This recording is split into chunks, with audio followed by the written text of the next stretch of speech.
감사합니다. 이제 코로나가 거의 뭐 물러가야 되겠죠. 이렇게 예배가 정상화되고 또 우리 밴쿠버 교회 하나님의 은혜로 이렇게 젊은 여집사님들의 이런 특장까지 우리가 들을 수 있게 되니까 여러분 감격적이죠?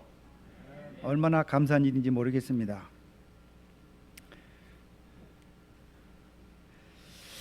여러분 제가 질문 하나 드려볼게요. 자동차가 참 많은데요. 자동차가 크게 두 가지로 나눈다고 합니다. 근데 그 두 가지를 어떻게 나누는 줄 아세요?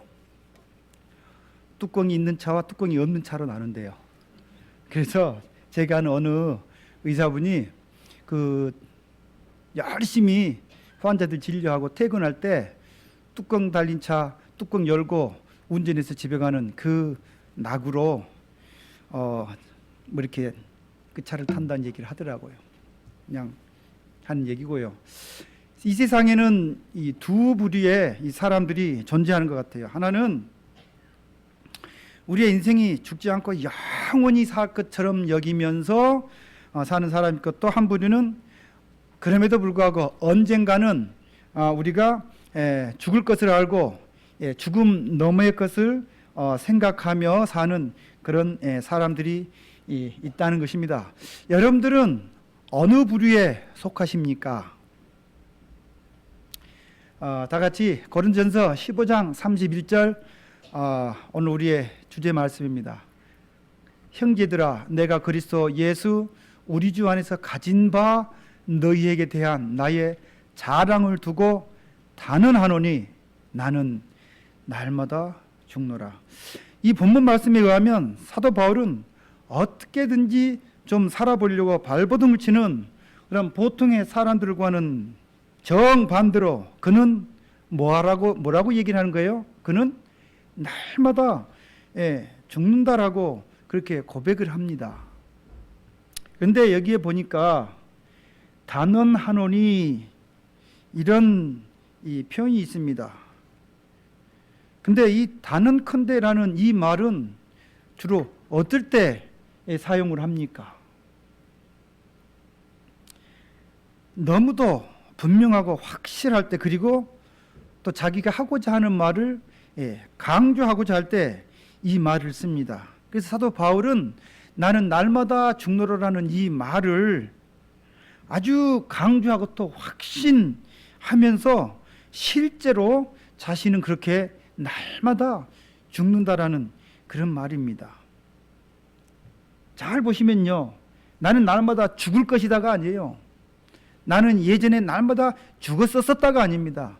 지금 현재 나는 매 순간마다 내 자신을 죽이면서 사노라라는 말입니다. 근데 도대체 이 사도 바울은 이 고린도 교회 성도들에게 왜 이렇게 나는 날마다 죽는다라는 그 편지를 이렇게 써서 보냈을까요? 나는 날마다 죽노라. 오늘의 설교 제목입니다. 그가 죽어야 할 이유가 있었을까요? 그리고 또 왜 그렇게 간절하게 그는 날마다 자신을 죽이노라라고 그렇게 편지를 썼을까요? 우선 죽음을 우리가 말하기 전에 인간이 이 창조 때의 모습을 잠시 좀 생각해 보겠습니다. 아침에 그 다음 기 교과책을 보니까 창세기에 관한 내용이더라고요. 창세기 2장 7절에 보면은 여호와 하나님이 흙으로 사람을 지으시고 생기를 그 코에 불어넣으시니 사람이 뭐가 돼요? 생명이 된지라. 여러분, 하나님께서 인간을 만드시고요, 처음에 흙으로 인간을 빚어놨을 때는 생기를 넣기 전에는 아무 감각이 없는 그냥 흙덩어리인 그 자체뿐이었습니다. 그래도 사람이었어요. 그런데 하나님께서 그 코가 아니라 콧구멍입니다. 콧구멍에다가 생기입니다. 살아있는 생명의 호흡이에요. 그 살아있는 생명의 호흡, 그 기운을 불어 넣어 주시니까 사람이 드디어 뭐가 되었다고요? 생명이 되었다고 하는데, 이 생명이라는 말을 제가 영어 성경을 한번 다시 찾아보니까 우리가 생각할 때는 생명, 그 리빙 소울이 아닙니다. 막 영혼이 살아있는 게 아니에요. 그냥 살아있는 리빙 빙이에요. 살아있는 존재인 거예요. 흙이 뭐가 되는 거예요? 호흡을 하니까 드디어 살아있는 존재가 되어서 사람이 되었다라는 그런 말씀입니다. 그런데요, 이 죄가 있기 전에 사람은 이렇게 살아있는 존재입니다. 살아있는 존재라고 하는 것은 끝이 없는 거예요. 그냥 사는 거예요. 근데 죄를 지은 이후로는 그 죄로 인하여 하나님과 인간과의 관계가 단절되어 버렸기 때문에 하나님께서 친히 코에 불어 넣어주신 그 생명의 호흡도 어떻게 되는 거예요? 단절되지요. 그러므로 어찌 보면 우리 인생은 이 겉으로는 이 살아있는 존재 같은데, 죄 지은 이후로는 인간은 우리가 겉으로는 살아있는 존재 같지만 막상은 언젠가는 죽을 그 날을 향해서 우리 모두는 조금씩 알게 모르게 매일마다 쉼 없이 우리는 죽어가는 존재라는 것입니다. 이것이 바로 우리 인간의 상태라는 것입니다. 그런데 이렇게 우리의 삶이 끝나버린다면 우리는 얼마나 허무하고 비참한 존재이겠습니까? 그래서 하나님께서는 우리를 살아있는 존재였던 그 창조 때의 모습으로 다시 회복시키기 위한 한 가지 계획을 가지고 계셨는데, 그것은 바로 죄를 가져온, 죽음으로써 그 죄를 가져온 죽음을 정복하시겠다는 이 재창조의 계획인 것입니다. 히브리서 2장 14절 15절에 이런 말씀이 있습니다. 자녀들은 혈육에 함께 속하였음에 그도 또한 한 모양으로 혈육에 함께 속하심은, 여기서 그는 예수님을 말하죠. 자, 예수님이 인간의 모습으로 오신 것은 사망으로 말미암아 사망의 세력을 잡은 자, 곧 마귀를 없이 하시며 또 죽기를 무서워함으로, 죽기 다 싫어하잖아요. 죽기를 무서워함으로 일생에 매여 종 노릇하는 모든 자들을 놓아주려 함이니. 이 말씀은 인간으로 오신 예수님께서 친히 십자가에서 죽으심으로 바로 그 죽음을 가져오게 한 죄의 근원인 사탄 곧 마귀를 없이 하시겠다는 그 말씀 아닙니까? 그래서 우리가 살지만 일생을 이 죽음이라고 하는 정복할 수 없는 이 죄의 쇠사슬에 매여 있는 인류를 죄에서 해방시키시고 이 죽음에서 해방되어서 이제 다시 살아있는 그런 존재로 우리를 살리시겠다는 그런 말씀입니다. 그런데요, 여러분, 우리가 사람을 구원하는 일에 있어서 왜 꼭 예수님이셔야만 됐을까요? 하늘의 어떤 그 천사라든지, 우리가 히브리서 11장에 보면은 믿음대로 살다 갔던 믿음의 노덕들 10명이 등장하는데, 뭐 아브라함이라든지 모세 같은 그런 걸출한 믿음의 사람이나 또는 어떤 아주 특별한 방법으로 하나님께서 사람들을 구원할 수 있지 않았을까요? 왜 굳이 하나님이신 예수님이어야만 했을까라는 것입니다. 왜 그래요? 그것은 창조도 하나님이 하셨듯이 다시 살리시는 재창조도 반드시 하나님께서 하셔야만 하는 것이었기 때문입니다. 잘 들어보시면요, 여러분, 이 창조는 그 자체가 생명이 있게 하는 아주 놀라운 기적입니다. 이 기적이라는 말은요, 사람이 할 수 없는 일이 일어나서 이걸 기적이라고 하는 거예요. 하나님께서는 지극히 아주 단순한 일일지 모르지만 인간 편에서는 도무지 할 수 없는 기이한 일이 창조의 일이었던 것입니다. 따라서 재창조도 마찬가지입니다. 생명은 오직 하나님의 영역이시며 어느 누구도 어떤 피조물도 생명이 있게 하는 것을 할 수는 없습니다. 그러므로 죄로 인하여 죽을 수밖에 없는 이 인간을 다시 살리시는 이러한 생명 활동은 오직 한 분이신 하나님께서만이 하실 수 있는 것입니다. 그래서 우리가 하나님을 뭐라고 부르는 거예요? 창조주 하나님이라고 부르시는 겁니다. 만약에 예수님이 아닌 어떤 다른 존재가 인간의 구원 사역을 한다면 그가 바로 뭐가 되는 거예요? 하나님의 반열에 오르는 겁니다. 창조주가 되는 것입니다. 따라서 절대로 피조물인 인간은 우리를 구속하거나 우리를 구원할 수가 없는 일입니다. 여러분, 하나님을 유일의 신으로 믿고 살았던 이스라엘 사람들의 과거, 이스라엘 사람들의 그들의 삶의 중심이 어디였습니까? 어떤 곳을 중심으로 그들이 살았습니까? 꿀 드시고 오셨나 봐.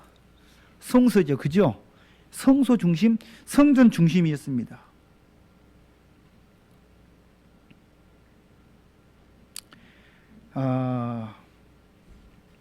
그런데 이 성소 제도는요, 우리 한번 머릿속에 상상을 해보세요. 성소 뭐 이렇게 뜰도 있고 성막도 있고 성소가 있고 지성소 있고 뭐 여러 가지 것들이 있는데, 이 성소 제도는 그 모든 기능과 역할이 다 예수님의 재창조 사역, 구속 사역을 상징하고 표상하는 것들입니다.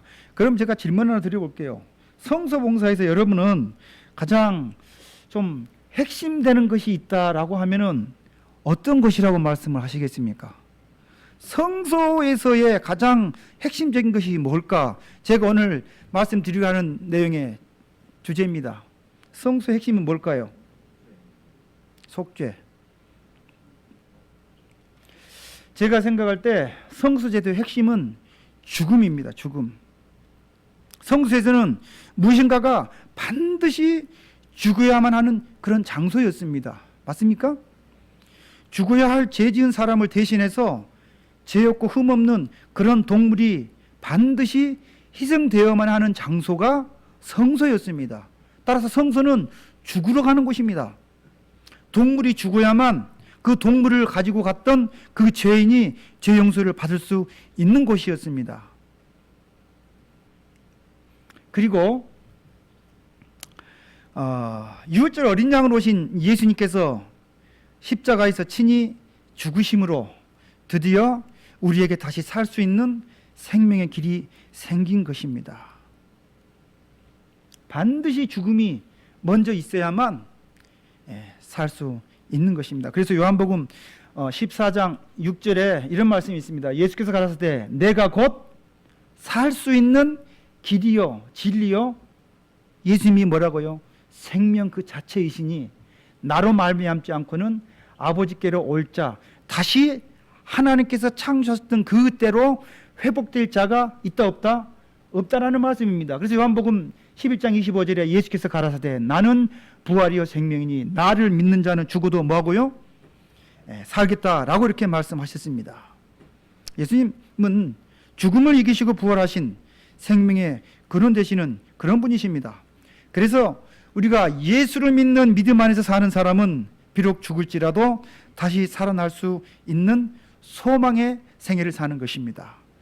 믿는 자는 죽어도 살겠고, 바울이 나는 날마다 죽노라라고 말한 이유가 바로 이것 아닐까요? 이것은 또한 오늘 우리도 예수를 믿고 사는 그런 이유가 되지 않을까라고 생각하는 것입니다. 그래서 이러한 복음의 핵심을 사도 바울은 정확하게 이해하고 그리스도인 형제된 오늘 우리들에게 이렇게 강권하는 것입니다. 같이 한번 읽도록 하겠습니다. 형제들아, 시작.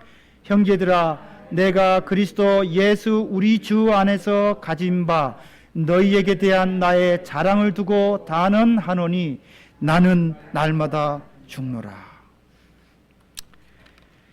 근데 여러분, 도대체 바울은 그러면 왜 날마다 이렇게 죽는다고 했을까요? 그것도 아까 살펴본 대로 단언컨대 그렇게 완곡하게 죽겠다라고 그렇게 고린도 교회 성도들에게 이런 편지를 보내고 오늘 우리에게 이런 말씀을 전하는 것일까요? 사실 우리가 이 세상을 건강하게 또 오래 잘 살기 위해서 발버둥을 쳐도 모자랄 판에 바울은 매일같이 죽겠다고 합니다. 여러분, 혹시 자기 자신을 죽이려고 발버둥 쳐보신 적 있으십니까? 갈라디아서 5장 4절에 이런 말씀이 있습니다. 그리스도 예수의 사람들은 육체와 함께 그 정욕과 탐심을 십자가에 못 박았느니라. 이 말씀 가운데서 바울은 죽어야 할 것이 그냥 우리의 육체를 어떻게 고통스럽게 하고 가해하는 것이 아니라 바로 우리 육체 가운데 들어있는 생각과 정욕과 탐심 그리고 이 세상적인 모든 것들을 다 주님이 지신 그 십자가에 못 박는 것이라고 이렇게 정의를 내리고 있습니다. 여러분이 죽는다는 것은 참으로 어렵고도 어려운 일입니다. 나이 들면 노인들이 아이고 빨리 죽어야지, 그 말은 더 오래 살 거라는 얘기 아닙니까? 장사하는 사람들이 그냥 미치고 주는 거예요. 미치고 누가 팝니까?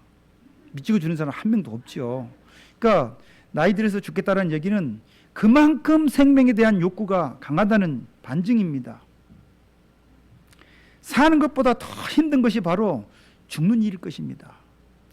그렇잖아요. 저도 지금도 며칠 전에 피검사를 갔다 왔는데 주사바늘 딱 오는 순간 어때요?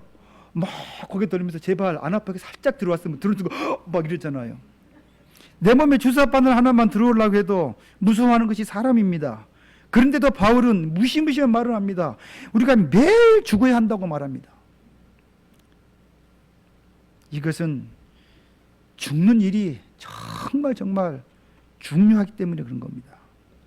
사실 우리가요, 그리스도인으로 이 살아간다고 하는 것은 나라고 하는 한 개인의 어떤 자주권과 결정권을 다 내려놓는 것을 말합니다. 교회에 와서 목사님의 보석 같은 말씀을 듣고 그렇게 살겠다고 아멘하고 결심하고 우리가 예배당 문을 나서지만 실제로 우리 앞에 놓여 있는 그 실제적인 삶 앞에서는 어디 그게 쉽던가요? 아주 눈꽃만한 이익과 또 내 자존심을 긁는 하찮은 말 한마디에도 언제 그런 설교를 들었냐는 듯이 우리는 화내고 분노하고 비난하고 원망하는 삶을 살고 있지 않습니까? 자신을 부인하고 산다는 것은 참 견디기 힘든 고통 아닙니까? 그래서 자주 넘어지고 또 포기하고 싶은 참으로 힘든 일임에 틀림이 없습니다. 수없이 많은 사람들이 예수를 그리스도로 고백하고 구세주로 고백하고 예수 믿음대로 살겠다고 결심하지만 세상으로 나간 이들이 훨씬 더 많습니다. 왜 그러겠습니까? 그것은 자기 자신을 내려놓는 일이 이토록 힘들기 때문입니다. 다 포기하고 나가는 것입니다. 그래서 누가복음 9장에서 예수님께서는 우리에게 참으로 거룩한 명령을 이렇게 하셨어요. 또 무리에게 이르시되 아무든지 나를 따라오려거든 자기를 부인하고 날마다 제 십자가를 지고 나를 쫓을 것이니라. 누구든지 제 목숨을 구원코자 하면 잃을 것이요 누구든지 나를 위하여 제 목숨을 잃으면 구원하리라. 옛날에 유대인들은 그들을 살리러 오신 예수님을 거절하였습니다. 거절한 정도가 아니라 오히려 예수님을 십자가에다가 못 박았습니다. 죽어야 할 대상은 그들이었는데 그들이 예수를 죽게 했단 말입니다. 그런데 예수님께서는 사람들에게 자신이 달려 돌아가셨던 그 십자가를 지고 우리 보고도 따르라고 거룩하게 명령을 하십니다. 그것도 어떻게 해요? 날마다 자기 십자가를 지고 예수님을 따르라고 합니다. 여러분, 십자가를 지는 일은 자기를 부인하는 일입니다.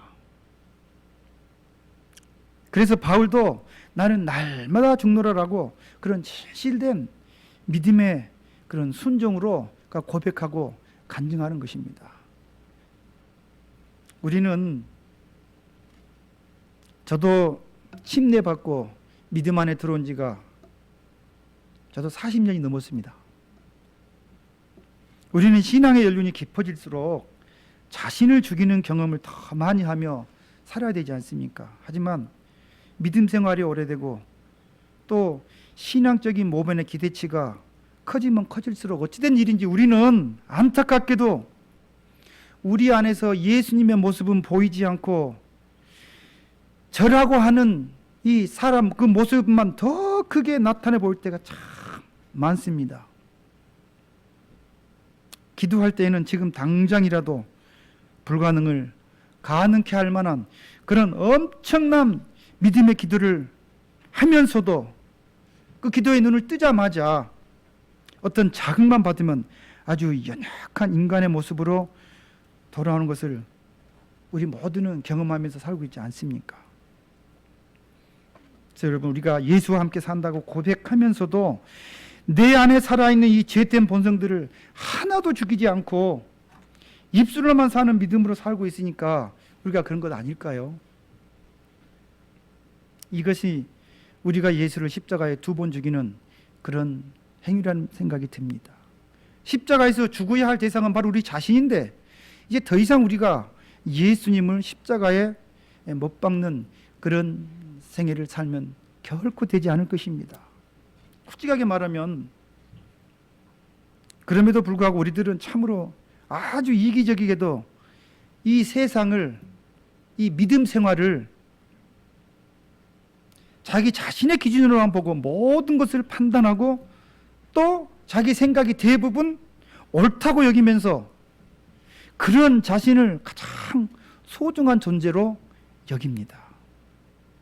우리가 입술로는 사랑과 존중과 양보와 배려를 말하면서도 실제로는 누가 존중받기를 바라요? 내가 존중받기를 바라고 또 내가 그 배려의 대상이 되어야 한다고 그렇게 어리석게 고집하면서 우리는 살아가고 있지 않습니까? 저 자신이 그동안 이렇게 살아왔음을 정말 통렬하게 이 자리에서 고백하고 회개하는 것입니다. 아무리 변화되는 생애를 살려고 발버둥을 쳐봐도 맨날 그 자리였음을 저는 솔직히 고백합니다. 아무리 내 자신을 죽이려고 해도 내가 죽지 않고 살아있었으니까 더 나은 변화된 생애를 살 수 없었음을 참으로 제가 고백하고 회개합니다. 그래서 지난해에는 설교를 정말 단에 서지 않으려고 온갖 변명을 대면서 목사님께 제가 거절했었습니다. 어떤 분들이 왜 설교단에 안 와가는데 저는 정말 괴로웠습니다. 내가 이렇게 내 자신을 내려놓기가 힘들고 변화되는 생애를 살지 못하는데 내가 이 거룩한 단에 와서 내가 무슨 말씀을 전할 수 있다라는 말인가. 어제 저녁에 목사님이 설교를 하셨어요. 사단의 끊임없는 유혹의 속삭임의 속임수에 우리의 표준이 자꾸 낮아지는 거예요. 제 표준이 자꾸 낮아지는 걸 느끼고 내가 이래서는 더 낮아지겠다, 정말 포기하겠다 싶어서 제가 다시 용기를 내서 부족하지만 이 자리에 섰습니다. 우리가 십자가 앞에서 겸손하게 자신을 죽이고 힘들지라도 이런 고통과 시련의 강을 우리가 건너야만 우리가 새롭게 되고 변화된 생애를 살 수 있을 것이라고 믿습니다. 그래서 바울은 자기가 날마다 죽지 않고는 예수님과 함께 살 수 없는 존재인 것을 그건 아주 잘 알았던 사람 같습니다.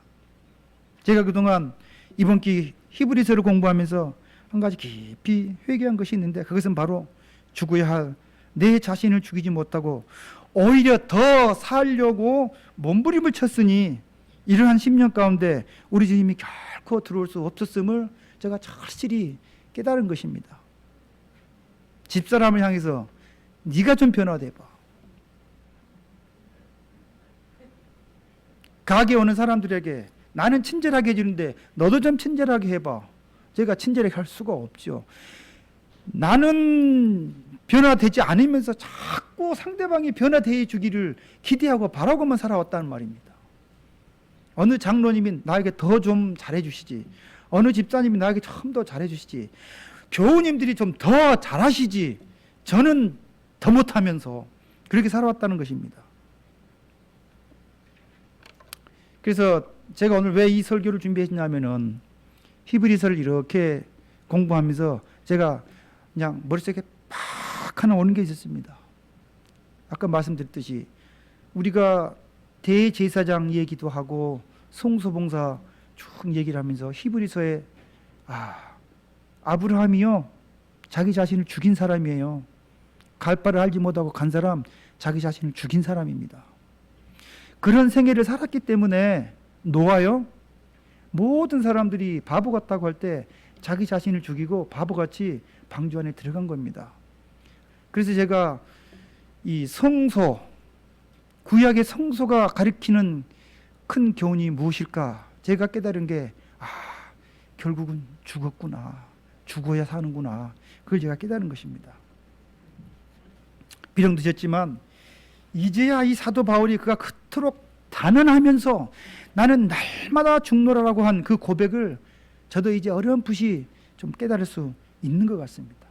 사랑하는 우리 밴쿠버의 모든 성도 여러분, 우리 모두가 이 시간 하나님 앞에 좀 솔직하게 자신의 허물을 고백하고 자신을 죽이기로 결심하는 귀한 변화의 시간이 되시기를 간절히 소원합니다. 여러분, 제가 너무 좀 무겁게만 얘기를 해서 퀴즈 하나 내겠습니다. 영어 단어 가운데요 가장 교만하고 콧대 높은 영어 단어가 하나 있어요. 혹시 아십니까? 단지 하나의 철자로 하면 되는 가장 짧은 단어예요. 에이, 아니에요. 이해주 장로님 몰라요? 왜 시예요? 네, 이 가장 겸손해야 될 이 짧은 단어가 가장 교만한 단어인데, You got it.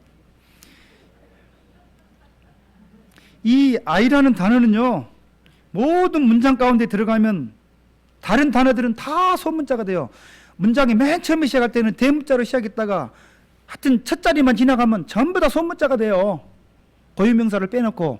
근데 U도 가운데 들어가면 소문자, He도 들어가면 소문자, I는 처음에도 대문자, 중간에도 대문자, 항상 대문자예요. 스스로 엄청 높임을 받는 단어입니다. 그것이 바로 누구라는 거예요? 내 자신이라는 거예요, 여러분. 영어로 죄를 나타내는 몇 개의 단어가 있습니다. sin, 우리가 도덕적, 윤리적, 종교적인 죄를 sin이라고 합니다. 사실 S는 south, N은 north입니다. 이 세상, 남쪽, 세상 온 한가운데 누가 있는 거예요? 내 자신을 둘 때 하나님이 계시지 못하고 내 자신이 있을 때 그게 뭐라 그래요? 영적으로 죄라고 하는 것입니다.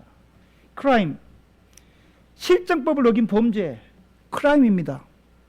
중간에 누가 살아있어요? 내가 살아있어요.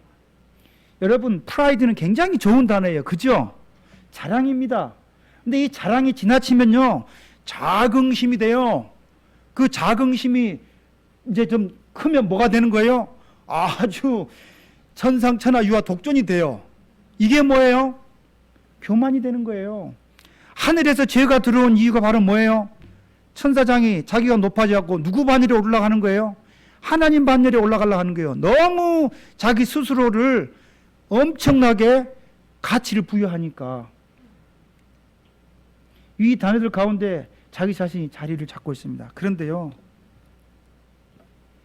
여러분, 이 단어 가운데서 I를 빼버리면은 한 가운데에 내 자신을 죽이고 내 자신을 부인해 버리면은 죄가 있어요, 없어요? 죄가 없습니다. 내 안에 존재하고 있는 죄된 자아, 나를 죽여 없애면 역설적으로 우리는 어떻게 된다고요? 살게 된다는 말씀입니다. 갈라디아서 2장 20절 봅니다. 여러분 여기 보면요, 내가 그리스도와 함께 십자가에 못 박혔다니 그런즉 이제는 내가 산 것이 아니요 오직 내 안에 그리스도께서 사신 것이라. 이제 내가 육체 가운데 사는 것은 나를 사랑하사 나를 위하여 자기 몸을 버리신 하나님의 아들 예수 그리스도를 믿는 믿음 안에서 내가 뭐 하는 것이라고요? 사는 것이라는 말입니다. 나라는 말이 몇 번 나와요? 6번이 나옵니다. 살다라는 말이 4번이 나옵니다. 나를 죽여야 내가 어떻게 한다고요? 산다라는 말입니다. 우리가 히브리서 11장에서 믿음으로 살았던 그런 10명의 믿음의 조상의 생애들을 우리는 잘 공부를 했습니다. 그리고 결론적으로 바울은 우리에게 이렇게 권면을 했습니다. 이러므로 우리에게 구름같이 둘러싼 허다한 증인들이 있으니, 그 10명을 포함한 수많은 믿음의 노득들이 있으니 모든 무거운 것과 얽매이기 쉬운 죄를 벗어버리고 인내로서 우리 앞에 당한 경주를 경주하며 믿음의 주여 또 온전케 하시는 이인 예수를 바라보자라고 이렇게 권면하고 있습니다. 우리가 아는 대로 바울은 이 믿음의 생애를 운동장에서 달리기를 하는 경주에 비유하면서 고린전까지 제대로 도달을 하려면 선수들은 어떻게 해야 된다고요? 우리는 믿음의 선수들입니다. 선수들은 뭐 해야 돼요? 모든 무거운 것과 얽매이기 쉬운 것들을 다 내려놓고 뭐 해야 돼요? 달려야 되는 것이라고 얘기를 하는 것입니다. 우리를 믿음의 최종 목적지까지 당도하지 못하도록 우리를 얽어매고 있는 저 무거운 것과 얽매이기 쉬운 이 모든 것들이 다 뭐라고요?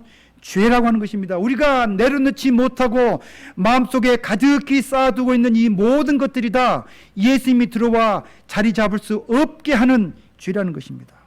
여러분, 수영 선수나 달리기를 하는 선수들이 언젠가 제가 텔레비전에서 봤는데 그들이 입는 옷이나 신발이 아주 가벼울수록 좋은 기억이 나온다는 사실을 여러분 아시지요?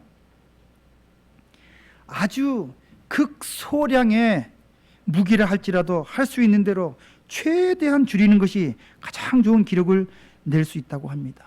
100m 달리기를 하는 선수들이요, 신발도 할 수 있는 대로 가볍게, 옷도 안 입는 것처럼 가볍게, 옷을 입어도 바람이 빨리 지나가도록 저항을 최소화할 수 있도록 그런 옷을 입고 뛴다고 합니다.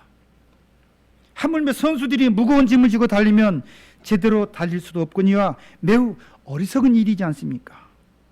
다 내려놓고 최대한 가볍고 홀가분하게 달려야 합니다. 하늘 가는 길은 우리가 말해서 뭐 하겠습니까? 그렇다면 이 본문에서 바울이 죄라고 하는 이 모든 무거운 것과 얽매이기 쉬운 것들은 도대체 무엇이라고 여러분 생각하십니까? 아마 여러분들 다 이런 경험이 있을 것입니다. 우리의 눈꺼풀은 얼마나 무거운지 여러분 눈꺼풀이 한번 들어보세요. 얼마나 무거운지. 무겁습니까? 가볍잖아요. 이 눈꺼풀이 운전 중에 졸리면 여러분 헤어날 길이 있습니까? 얼마나 무거운지 어찌할 도리가 없어요. 저는 솔직한 얘기로 안식일날 활동하고 오후에 진리학 가잖아요. 밤에 다리를 꼬집고 막 치고 막 물을 마시고 막 껌을 씹다가 제 운전석에는 반드시 껌이 있어요. 함부로 누가 만지면 안 됩니다. 졸릴 때 막 씹어야 돼요. 그것도 잠깐이에요. 얼마나 이 눈꺼풀이 무겁습니까? 무게로 따지면 아주 가벼운 눈꺼풀 이거 하나도 우리가 제대로 관리 못해서 생사를 넘나들 때가 있지 않습니까?